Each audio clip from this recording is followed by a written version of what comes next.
šį vakarą čia mes turime nuostabią šventę šitą, kurie ją padarysim didžiulį šurmulį, šventinį garsą.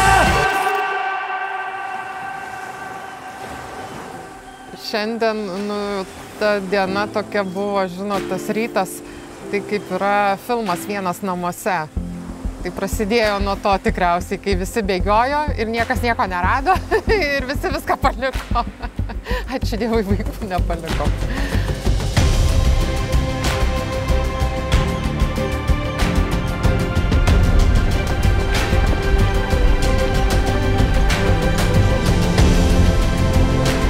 Agnyte, aš linkiu tau būti tokiai gražiai kaip pavasarį, kad žydai pati gražiausia gėlė rožė. Būk visada tokia graži, kaip esi šį vakarą, kaip esi šitų vestuvių vakarą, labai nuostabi ir graži. Linkiu tau būti visą gyvenimą tokiai gražiai.